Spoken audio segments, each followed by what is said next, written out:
Assalamualaikum warahmatullahi wabarakatuh. Perkenalkan, dengan saya Walidah Sati dengan NIM 210306002 dari Peternakan B, Prodi Peternakan, Fakultas Pertanian, Universitas Sumatera Utara, dengan dosen pengampu Ibu Tati Fidianasari, SPTMP. Di sini saya akan menjelaskan tentang metabolisme protein, karbohidrat, dan lemak serta hubungannya.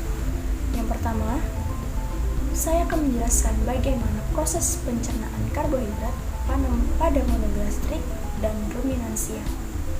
Nah, yang pada monogastrik, pencernaan karbohidrat dimulai dari mulut dengan pelumas saliva di dalam giza secara mekanis dan dihidrolisis. Dilanjutkan di dalam usus halus oleh enzim pankreas, empedu, serta getah usus. Proses pencernaan ini hanya mampu menghidrolisis karbohidrat sederhana, sedangkan serat kasar tidak mampu didegradasi. Oleh karena itu, sebagian serat kasar lewat dari organ pencernaan utama masuk ke organ bagian akhir saluran pencernaan, yaitu sekum, rektum, dan kolon. Dan pada bagian ini terjadi proses pencernaan. Nah, sedangkan pada ruminansia, proses metabolisme karbohidrat pada hewan ruminansia berlangsung di dalam rumen. Karbohidrat ini merupakan golongan polisakarida, yakni serat kasar atau selulosa. Di dalam rumen, karbohidrat difermentasi oleh mikroba menjadi pirufat. Nah, kemudian asam pirufat ini yang menghasilkan akan diubah menjadi volatile fatty acid, CO2, dan CH4. Nah, yang kedua, saya akan menjelaskan tentang proses metabolisme karbohidrat di hati dari produk awal sampai ke produk akhir. Nah, metabolisme karbohidrat di hati ini melakukan fungsi spesifik sebagai berikut, yaitu menyimpan glikogen, mengubah galaktosa dan fruktosa menjadi glukosa, gluconeogenesis, membentuk banyak senyawa kimia penting dari hasil perantara metabolisme karbohidrat. Nah, hati ini penting untuk mempertahankan konsentrasi glukosa darah normal.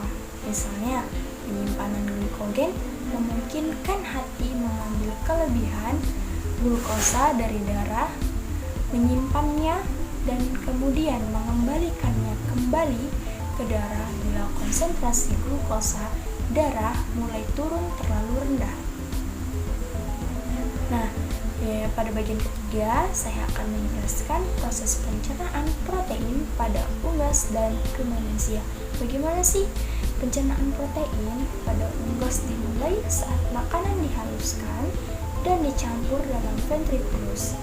Nah, pencernaan tersebut dimulai dengan kontraksi otot proventriculus yang mengaduk-aduk makanan dan mencampurkan dengan getah pencernaan yang terdiri atas HCl dan pepsinogen. Pepsinogen yang bereaksi dengan HCl berubah menjadi pepsin. HCl dan pepsin akan memecah protein menjadi senyawa yang lebih sederhana seperti polipeptida, proteosa, pepton, dan peptida. Nah, penyerapan protein dimulai ketika makanan masuk ke dalam usus. Mukosa usus terdiri atas lapisan otot licin, jaringan epitel, jaringan ikat sederhana dekat rumen. Nah, pada epitel, pelapis terdapat banyak sel goblet yang menghasilkan lendir dan sekresinya membantu melincinkan makanan. Pada mukosa terdapat banyak sekali virus yang mengandung banyak pembuluh darah dan pembuluh limfa kecil. Lapisan epitel akan menyerap air dan zat-zat makanan. Sel absorpsi dari virus merupakan tempat absorpsi asam amino.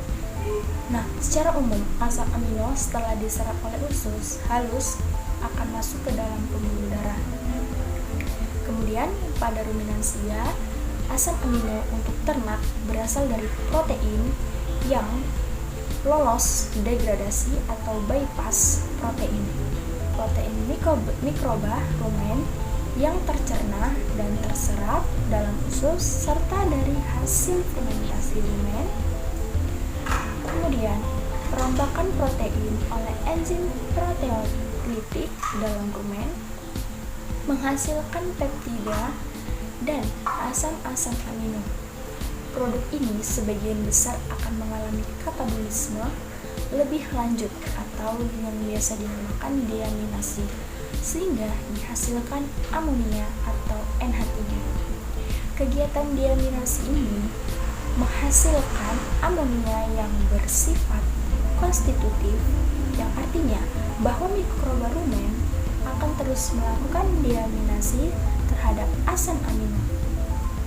Walaupun telah terjadi akumulasi amonia yang cukup tinggi dalam rumen, protein pakan dan NPN dalam rumen akan dirombak menjadi asam amino dan amonia untuk selanjutnya disintesis menjadi protein mikroba, kemudian masuk ke dalam abomasum dan selanjutnya dalam usus kecil diabsorpsi masuk ke dalam aliran darah.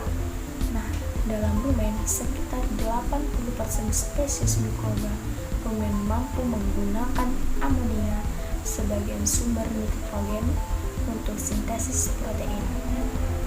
Bakteri rumen adalah pengguna amonia sebagai sumber nitrogen yang paling efisien.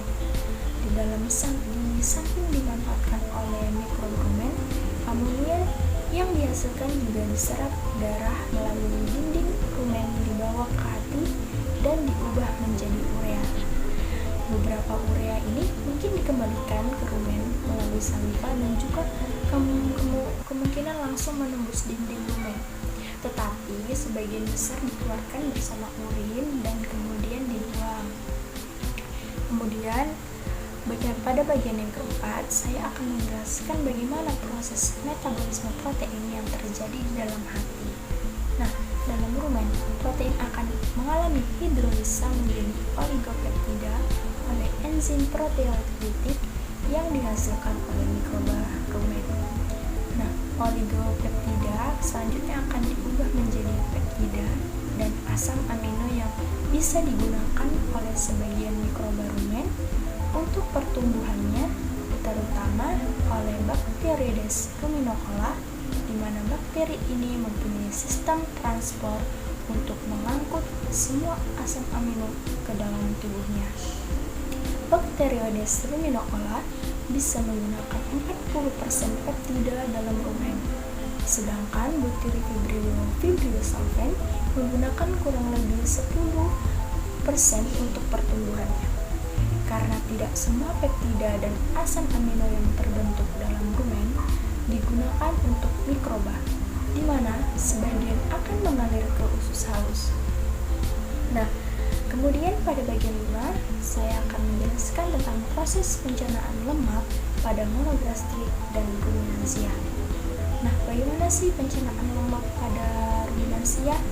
Nah, pencernaan lemak pada ruminansia itu dimulai dari aktivitas mikroba di dalam rumen terhadap lemak pakan yang akan membebaskan asam-asam lemak tak jenuh untuk kemudian diubah menjadi asam tak jenuh tidak terserap rumen melainkan terus ke alat pencernaan bawah atau usus halus. Nah, di mana ia akan diserap dan menyatu dengan kilomikron. Kilomikron ini mengandung lemak dan protein serta mempunyai fungsi sebagai alat transport lemak dari usus halus menuju ke jaringan-jaringan tubuh. Di dalam usus halus, lemak dipecah menjadi asam lemak dan gliserol. Oleh enzim lipase, gliserol meneruskan perjalanannya ke hati, sedangkan asam lemak tidak dapat langsung diserap oleh usus. Karena zat ini tidak larut dalam air, penyerapan zat ini dipermudah oleh getah empedu yang akan mengemulsikan asam lemak menjadi suatu bentuk yang larut dalam air, sehingga dapat diserap oleh sel mukosa usus halus. Nah, lemak yang diserap masuk peredaran darah melalui vena porta ke hati melalui sistem limpatik dan ductus thoracic. Sebagian dari lemak yang diserap, terutama yang masuk ke peredaran darah melalui sistem limpatik, dapat langsung disimpan dalam jaringan. Sebagian besar lemak yang diserap mengalami metabolisme dalam hati. Di sini tersedia suatu mekanisme yang mengangkut lemak dari hati menuju ke jaringan-jaringan. Nah, bagaimana sih proses pencernaan lemak pada hewan monogastrik atau lambung tunggal? Sebagian besar lemak dalam pakan akan trigliserida adalah trigliserida, sedangkan selebihnya adalah fosfolipid dan kolesterol. Saat lemak masuk ke dalam duodenum, maka mukosa duodenum akan menghasilkan hormon enterogastrik yang menghambat sekresi, getah pencernaan, dan memperlambat proses pengadukan lemak. Lemak yang diemulsi oleh garam empedu dirombak oleh esterase yang memecah ikatan ester antara asam lemak dengan gliserol. Garam-garam empedu mengemulsikan butir-butir lemak menjadi butir yang lebih kecil, kemudian dipecah oleh enzim lipase pankreatik menjadi digliserida, monogliserida, asam-asam lemak bebas, dan gliserol. Penyerapan lemak dilakukan dengan mengkombinasikan dengan garam empedu. Nah, garam empedu dibebaskan dalam sel mukosa dan dipergunakan asam lemak dan gliserol untuk bersenyawa dengan fosfat untuk membentuk fosfolipid. Kemudian fosfolipid distabilisasi dengan protein dan dilepaskan dalam sistem getah bening sebagai globul-globul kecil yang disebut kilomikron yang kemudian dibawa ke aliran darah. Kemudian pada bagian ke-6 saya akan menjelaskan tentang proses metabolisme lemak yang terjadi di dalam hati. Proses yang pertama adalah hidrolisis atau lipolisis. Nah, pada proses ini lemak akan diputus ikatan ester trigliserida, fosfolipid, dan glikolipid yang dilakukan oleh bakteri rumen. Pada proses ini dihasilkan asam lemak, gliserol, dan galaktosa. Hasil tersebut siap dimetabolisme secara langsung. Asam lemak tak jenuh akan dijumpai juga pada proses ini. Asam lemak tak jenuh atau linoleat dan linolenat akan dipisahkan dari asam lemak, gliserol, dan galaktosa. Setelah dipisahkan, asam lemak jenuh tersebut akan diubah menjadi volatile fatty acid. Bakteri anaerobio lipopikal digunakan untuk hidrolisis trigliserida. Bakteri Butyrovibrio solvens digunakan untuk menghidrolisis fosfolipid dan glikolipid. Beberapa faktor dapat mempengaruhi proses hidrolisis pada rumen, diantaranya level lemak, pH, deinopon bakterinya rendah. Kemudian proses kedua adalah hidrogenasi atau biohidrogenasi. Proses ini terjadi pada asam lemak tak jenuh hasil proses hidrolisis dalam rumen. Kemudian terjadi isomerisasi dari ikatan cis menjadi trans. Isomerisasi menyebabkan pengurangan asam lemak tak jenuh. Biohidrogenasi menyebabkan lemak esensial rusak, namun ternak tidak mengalami defisiensi. Lemak esensial dapat memenuhi kebutuhan lemak pada ruminansia. Kebanyakan lipid pada ruminan masuk ke duodenum sebagai asam lemak bebas dengan kandungan asam lemak jenuh yang tinggi. Lemak akan diserap oleh duodenum. Asam lemak rantai pendek hasil hidrolisis akan diserap oleh dinding rumen. Asam lemak rantai panjang akan masuk ke dalam epitelium dan usus halus. Pada usus halus, lemak akan disintesis menjadi gliserida dan asam lemak oleh enzim lipase. Asam lemak C14 membentuk triacylglycerol dalam epitel usus. Triacylglycerol fosfolipid, dan kolesterol membentuk kilomikron dan masuk ke peredaran darah untuk diedarkan ke seluruh tubuh. Nah, yang terakhir, saya akan menjelaskan hubungan antara proses metabolisme karbohidrat, metabolisme lemak, dan metabolisme protein yang terjadi di dalam tubuh, baik unggas maupun ruminansia. Nah, keterkaitan metabolisme karbohidrat dengan metabolisme lemak adalah hasil akhir pencernaan, lemak akan memasuki jalur metabolisme karbohidrat. Dengan itu akan terjadi reaksi antara glukosa dan pirufat. Sementara itu, hasil akhir pencernaan lemak yang berupa asam lemak akan mengalami beta oksidasi menjadi unit-unit yang terdiri atas 2 karbon. Setiap 2 karbon akan mengikat satu molekul CoA, kemudian menjadi molekul asetil-CoA yang dapat masuk ke dalam jalur metabolisme karbohidrat. Asetil-CoA yang berasal dari beta oksidasi akan disintesis kembali menjadi komponen lemak. Nah, karbohidrat pun jika berlebih akan diubah menjadi lemak yang disimpan di jaringan lemak di bawah kulit atau dinamakan jaringan adiposa. Kemudian bagaimana sih keterkaitan metabolisme karbohidrat dengan metabolisme protein? Nah, akan mengalami 3 cara, yaitu pertama, asam amino akan diubah menjadi pirufat yang kemudian memasuki jalur metabolisme karbohidrat.